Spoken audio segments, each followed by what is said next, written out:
نام نہیں لوں گا، لیکن چند افراد بار بار در جناب سیدہ پہ آتے رہے اور مطالبہ کرتے رہے کہ علی کو باہر بھیجو. جناب امیر آئے پہلے، آج پورا تفصیل سے واقعہ سن لیجیے،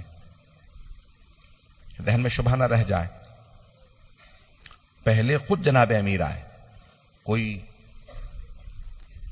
دربار کی طرف سے آدمی آیا کہ یا علی آپ کو بیعت کے لیے بلایا، تو آپ نے کہا میں بیعت نہیں کروں گا، اور اب ان سے کہہ دو بار بار کسی کو نہ بھیجیں، نہ میں دربار آؤں گا نہ میں بیعت کروں گا. میں قرآن جمع کر رہا ہوں یا تفسیر قرآن لکھ رہا ہوں، شان نزول قرآن کی آیات کا جمع کر رہا ہوں، مجھے اب کوئی بھی بار بار آ کے سوال نہ کرے، اب میں لکھ رہا ہوں.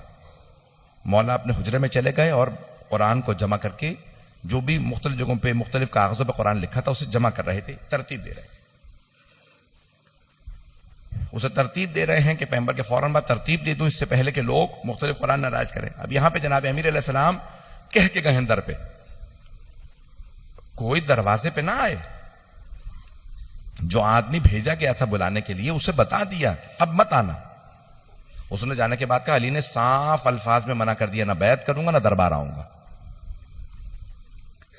تو کسی اور نے کہا کہ تم رکو، میں کچھ لوگوں کو لے کے جاتا ہوں.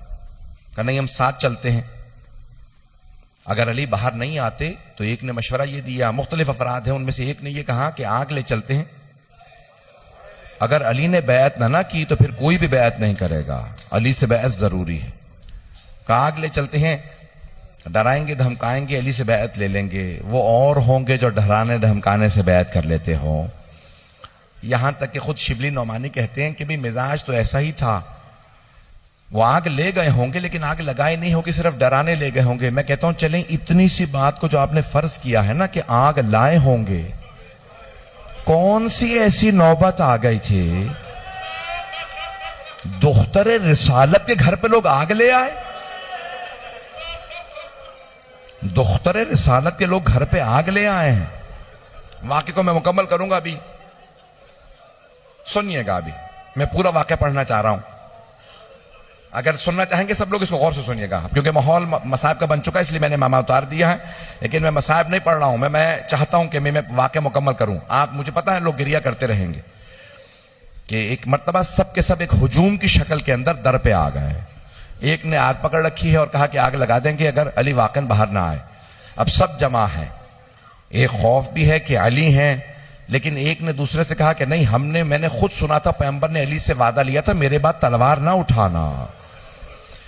کہا کہ پھر سوچ لے ایسا نہ ہو یہ شیر خدا ہے. کہ نہیں میں نے خود سنا تھا. علی نے کہا یا علی میرے بعد تلوار نہ اٹھائیے گا. یہ سب اسلام چھوڑ جائیں گے.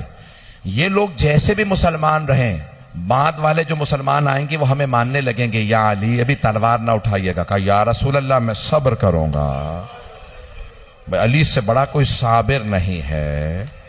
یہ کوئی اعتراض نہ کرے کہ جناب امیر علیہ السلام کے ہوتے ہوئے دروازہ گرا دیا، مولا کہاں تھا. نہیں، خبردار کوئی اعتراض نہ کرے. جناب امیر فرماتے ہیں، نہج البلاغہ میں فرماتے ہیں کہ میں نے اتنا صبر کیا ہے کہ اب صبر مجھ سے پوچھتا ہے یا علی اور کتنا صبر کیجئے گا. کہ صبر بھی میرے سامنے ہار گیا. یہ بہت بڑا جملہ ہے مولا کا. کسی کی ناموس پہ حرف آ جائے، جملہ میں کہہ گیا ہوں. آپ کے ذہنوں میں حضرت ایوب ہیں. جناب ایوب جناب یوسف کے داماد تھے. جناب یوسف کی بیٹی کا نام تھا رحمہ، جناب ایوب کی زوجہ تھی. جب ایک مرتبہ وہ گھروں میں کام کر کے آ رہی تھی نا، برقع میں جاتی تھی، گھروں میں کام کر کے جناب ایوب کے لیے کھانا لاتی تھی. جناب ایوب کی غیرت نے برداشت نہیں کیا تھا کہ لوگ میری بیوی سے متعلق بات کریں، تو کہا تھا پروردگارہ اس سے آگے میں امتحان نہیں دے سکتا. تو خدا نے جناب جبرائیل سے کہا کہ جا کے سوال کر کہا اے ایوب سارے بیٹے کس نے دیے؟ کہا پروردگارہ تو نے. کہا یہ صحت کس نے دی تھی؟ کہا پروردگارہ تو نے. یہ محل کس نے دیا تھا؟ پروردگارہ تو نے. یہ فصلیں کس نے دی؟ پروردگارہ تو نے. کہا آج میں نے امتحان لیا، آزمائش لی تو تم نے انکار کر دیا. کہا پروردگارہ بیٹے میں نے دے دیے تیرے راہ میں نے صحت دے دی، فصلیں گر گئیں، فصلیں ختم ہو گئی، محل گر گیا، سب کچھ، لیکن پروردگارہ آج میری ناموس پہ حرف آیا، میں اسے برداشت نہیں کر سکتا. اللہ نے کہا اے ایوب قیامت تک جہاں صابروں کا نام آئے گا وہاں آپ کا نام آئے گا. اب سمجھ میں آ رہا ہے مولا علی کا مولا سجاد کا مقام. جہاں جناب ایوب کا صبر تمام ہو گیا وہاں میرے مولا علی کا مولا سجاد کا صبر شروع ہو رہا.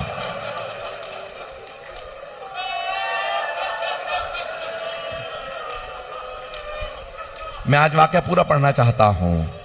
آرام سے گریہ کرتے رہے, کوئی بھی بخل نہ کرے آج رونے میں. آج کسے پرسہ دیں گے؟ آج شیر خدا سے کہے مولا آپ کے دروازے کو آگ لگا دی گئے. اب یہاں پہ روایت کے الفاظ سنیں.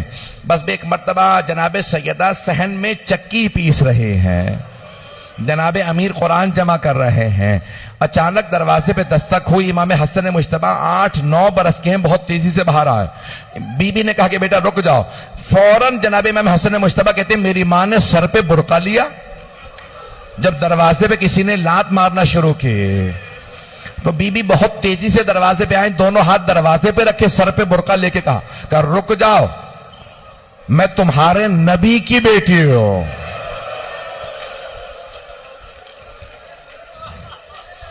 ایک آدمی نے آواز دے کے کہا چاہے نبی کی بیٹی ہو وَإِن كَانَتْ كَأَنَا فاطمہ بنت محمد, میں محمد کی بیٹی فاطمہ ہوں.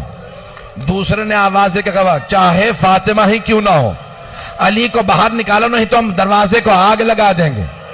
جناب سیدہ نے کہا آگ مت لگانا, یہ کون سا دروازہ ہے جہاں آیت تطہیر آئی ہے, جہاں رسول خدا کھڑے ہو کے کہتے تھے السلام علیکم یا اہل بیت النبوہ, اے اہل بیت نبوت آپ کی عظمتوں کو سلام ہو. جہاں رسول خدا آ کے سلام کرتے تھے یہ وہ دروازہ ہے. ایک آدمی نے کہا نہیں ہم دروازہ گرا دیں گے. جناب سیدہ نے دروازے پہ دونوں ہاتھ رکھے, ایک ملعون نے پھر بھی دروازے کو آگ لگا دے. اور کسی آواز دی اپنے غلام قنفذ سے کہا قنفذ آگ لگا دے. بس آگ لگانی تھی, اس نے خود ایک مرتبہ دروازے پہ لات ماری. بس لات مارنی تھی, دروازہ جل رہا تھا, دروازہ گر گیا. بس دروازے کا گرنا تھا, بی بی نے ہاتھ رکھے, جلتے ہوئے دروازے اور دیوار کے بیچ سیدہ تھیں. بی بی جیسے ہی زمین پہ آئی آواز دی فضا الیکی, فضا میری مدد کو آ, میرا محسن شہید ہو گیا. میں نے کہا تھا میں پورا واقعہ پڑھوں.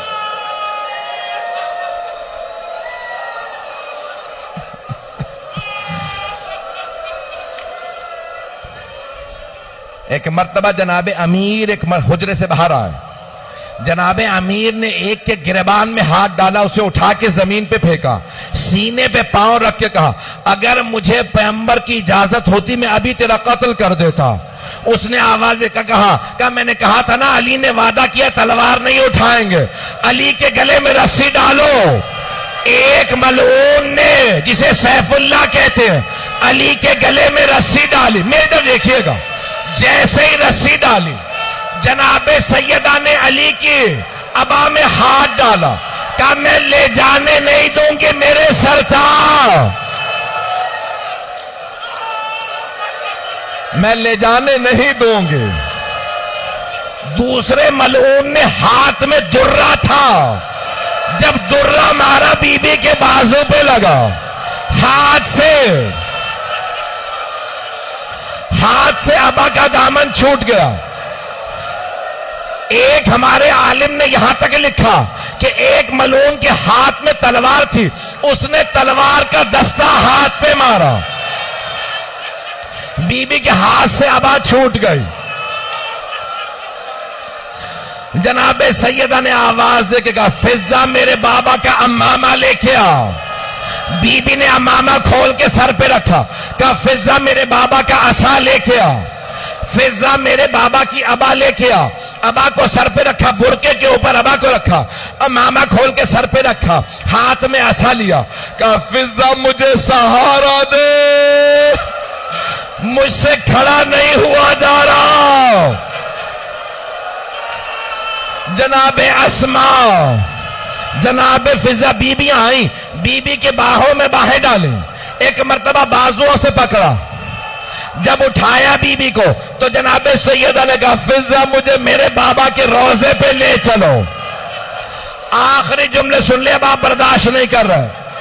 بی بی روضے پہ آئی, آنے کے بعد بیٹھی, قبر کے سرہانے بیٹھی, کہا بابا آپ کے بعد علی کے حق کو چھینا گیا, میں خاموش رہی.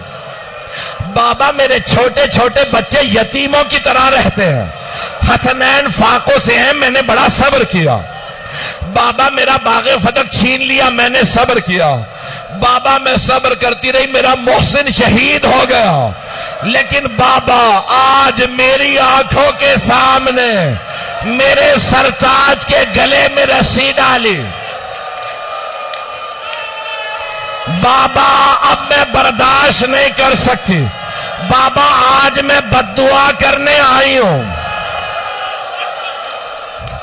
بی بی نے ہاتھوں کو اٹھایا, کہا بابا میں بد دعا کرنے آئی ہوں.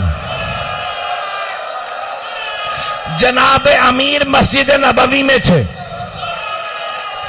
جناب امیر کے انہوں نے گلا اور ہاتھ باندھ رکھے. ایک مرتبہ جناب امیر نے کہا سلمان فوراً روضہ رسول پہ جاؤ. جناب سلمان فارسی نے کہا مولا آپ کو چھوڑ کے نہیں جا سکتا. مولا کیا بات ہے؟ کہ سلمان سیدہ بد دعا کرنے والی ہے, فوراً جاؤ. کہ مولا کیسے پتا آپ کو کہ فاطمہ بد دعا کرنے والی ہے؟ کہ سلمان مسجد نبوی کی دیواریں اٹھتی نظر آ رہی ہیں. سلمان مدینے میں عذاب الہی آ جائے گا, فوراً جا. ایک مرتبہ مولا نے کہا سلمان فاطمہ سے بس ایک بات کہنا, سیدہ علی کہتے ہیں میرے حق کا واسطہ بد دعا نہ کیجیے گا. جناب سلمان روضہ رسول پہ آئے, آواز کا بی بی مولا کہتے ہیں میرے حق کا واسطہ بد دعا نہ کیجیے گا. بی بی نے کہا بابا علی کی خاطر بد دعا کرنے آئی تھی, علی کی خاطر بغیر بد دعا کیے واپس جا رہی ہوں.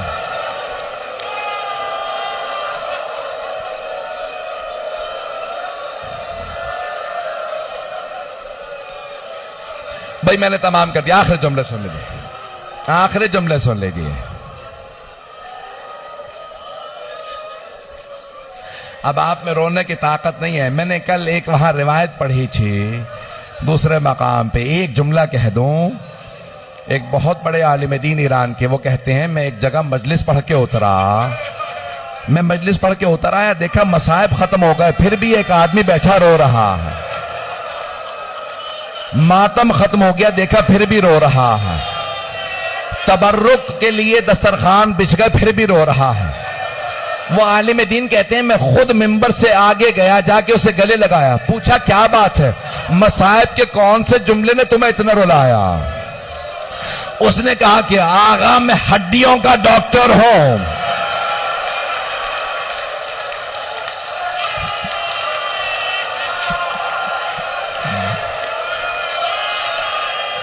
آغا میں ہڈیوں کا ڈاکٹر ہوں. اگر ہڈی ٹوٹ جائے جتنی دفعہ ہلے درد ہوتا, لیکن اگر پسلی ٹوٹ جائے جتنی دفعہ سانس لو اتنی دفعہ درد محسوس ہوتا. میں اس جملے پہ رو رہا تھا, بی بی کی 4 پسلیاں ٹوٹ گئیں, 75 دن کیسے گزارے؟